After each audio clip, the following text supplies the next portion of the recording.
పెళ్లి ఆలోచన రాగానే నీ వయసులో ఉన్న ఆడపిల్లలు ఈ మాటే అంటారు, ఇప్పుడే పెళ్ళొద్దు వద్దు అని.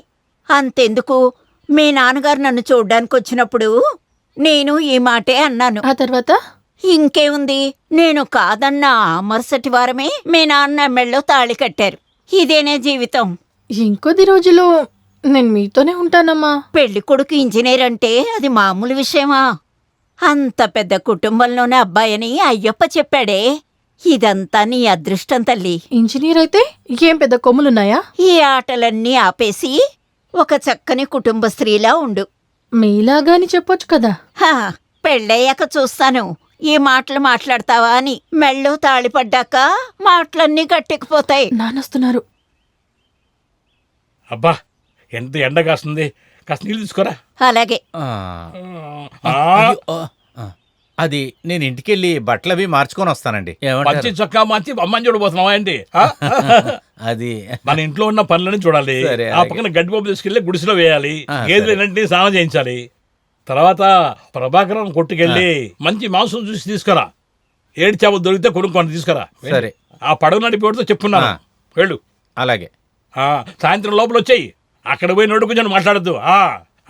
ఇదిగోండి. ఏమైంది? అయ్యప్ప రాసిన ఉత్తరం ఒక్కడి కూడా తక్కువలేదు. పెద్ద కుటుంబం, మంచి అబ్బాయి, మీనాకు సరైన ఈడు జోడు. కాస్త ఎత్తుగా ఉంటాడేమో అనే అనుమానం. మన ఊరు అతనికి చాలా బాగా నచ్చింది. ఇంజనీర్ అన్న ఒక గర్వమే అతనిలో లేదు. ఈ పెళ్లి అవుతుందని నేను అనుకుంటాను. అంతా దేవుడి దయేనండి.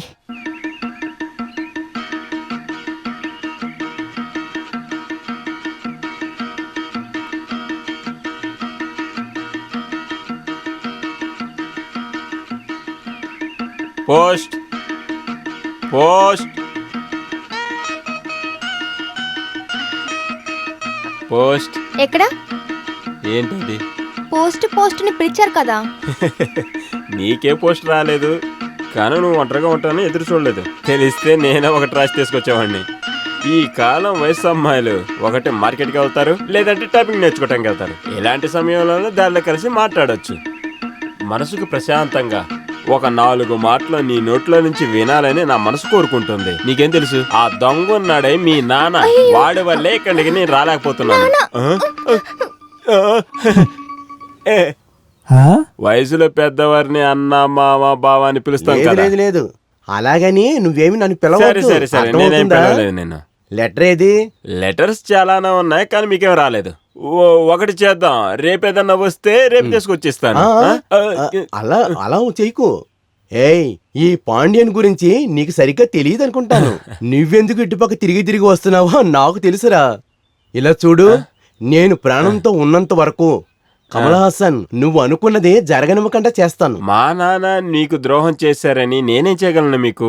ఏయ్, విత్తనం వడ్డొస్తే మొక్కోట మొలుస్తుంది. మీ నాన్నకన్నా చాలా పెద్ద దొంగరా నువ్వు. చూసావా, మీ నాన్నలాగే నీది దొంగ చూపురా. నాకు 35 లెటర్లు ఒక మనీ ఆర్డర్ చెప్పాను. నాకు వెళ్తున్నాను. ఆగు. తర్వాత ఇంకొక విషయం, ఈ ఇంటికి ఇక మీదట ఏదైనా లెటర్ కాని వస్తే ఇక్కడ తీసుకురావద్దు. ఇక మీదట ఏదైనా లెటర్ కాని వస్తే తిన్నగా వెళ్లి పోస్ట్ మాస్టర్ దగ్గర నేనే తీసుకుంటాను. అందరు ఇలానే అంటే ఊర్లో పోస్ట్ మ్యాన్ ఎందుకు మరి? నీలాంటి పొరికి వెధవలు ఆడపిల్లల ఇంటికి లెటర్ తీసుకొస్తే అనుమతించరు. దానివల్లే ఇలా మాట్లాడారంటే నా మనసు ఎంత బాధపడుతుందో తెలుసా? ఇలా కాని చెప్తే నా మనసుకి ఏ కష్టం ఉండదు. సరే, బయలుదేరు, ఇక వెళ్ళొచ్చు. లేదంటే ఈ పాండ్యని దెబ్బ పిడికి పడినట్టుంటుంది. నేను డిఎంటి పార్టీ యొక్క స్ట్రాంగ్ యూనియన్ యొక్క స్ట్రాంగ్ మెంబర్ని. ఈడు ముఖమును. ఏయ్ చంద్రమతి,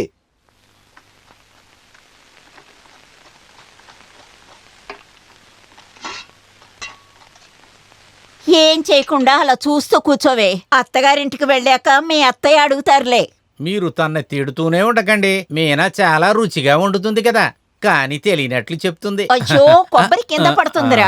పెళ్ళాం మాత్రమే వంట చేయాలని రూల్ ఏమైనా ఉందా ఆంటీ? అవును, పార్వతి అక్కకి ఎప్పుడు బావే కదా వంటుండే. వయసు పిల్లలు అలాగే తమాషగా మాట్లాడతారు. ఇక మాటలన్నీ ఆపు నాయనా, వాళ్ళు వచ్చే టైం అయింది. నేను చెప్పినవన్నీ గుర్తున్నాయి కదా. ఇప్పుడు నిన్ను చూడ్డానికి పెళ్లి వాళ్ళు వస్తున్నారే అనుకో, అర్థమైందా? మీనా కొంచెంగా తలకాయ దించుకుంటూ మెల్లగా కుర్రాడి దగ్గరికి సిగ్గుపడుతూ నడుచుకుంటూ వెళ్ళాలి. ఓ సిగ్గుపడుతూ తల ఉంచుకొని అలాగే. అందంగా ఇలాగేనా? అలాగే అలాగే. ఎంత పొగరే నీకు. ఓమ్మా ఇంజనీరింగ్ చదివిన అబ్బాయిలకి చక్కగా చిలకలాంటి అమ్మాయిలు తేలిగ్గా దొరుకుతారు. ఇవన్నీ ఆ అయ్యప్ప చెప్పినందువల్లే జరుగుతున్నాయి. అసలు మన మీనా దగ్గర ఏం తక్కువ ఉందని? బాగా చదువుకుంది, చాలా అందంగా ఉంది, కళాచారం తెలుసు, అన్నీ తెలిసిన పిల్లే కదక్క. ఒరే ఒరే ఒరే ఆ, ఆఖరా అయ్యో. నేనిప్పుడే ఉప్పు నీళ్లు కలిపాను రా. అక్క, నాకు అసలు ఏమిట్రా తెలీదక్క. నువ్వు? ఉండి చూస్తాను. ఆ, చూడండి చూడండి. ఆ, ఓ అయ్యో, అయ్యో అయ్యో. ఛ, నువ్వు సాయం చెప్పినా పర్వాలేదు, వంట అక్క. పాడు చేయొద్దురా. పర్వాలేదక్క, కొంచెం ఉప్పు ఎక్కువైందంటే అందులో గోధుమ పిండి కొంచెం గుండ్రంగా చేసి దాంట్లో వేస్తే బాగుంటుందని చెప్తారు. ఆ గోధుమ పిండి ఉప్పును లాగేస్తుందంట. ఒరే ఒరే అది ఉప్పురా. అయ్యో, ఇది ఉప్పేనా? గోధుమ పిండి ఎక్కడుంది? కొట్టానంటే చూడు, పో ఇక్కడి నుంచి.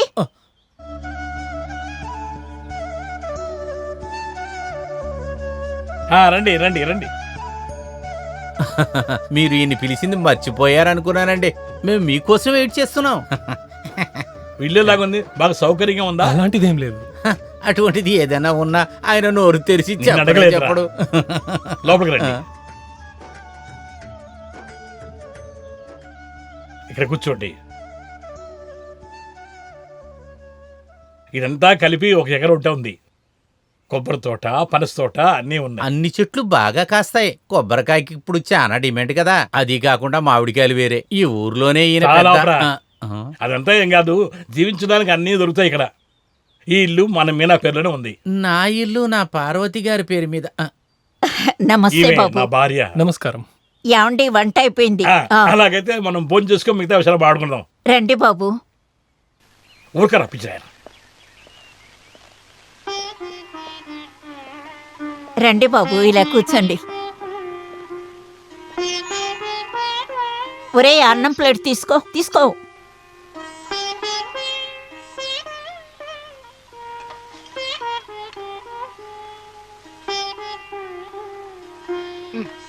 సాంబార్ ఇవ్వు.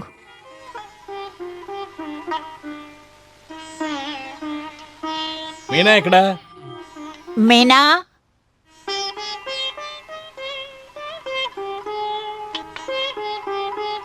ఈమె మా ఆఖరి అమ్మాయి. చదువులో బుద్ధిమంతురాలు.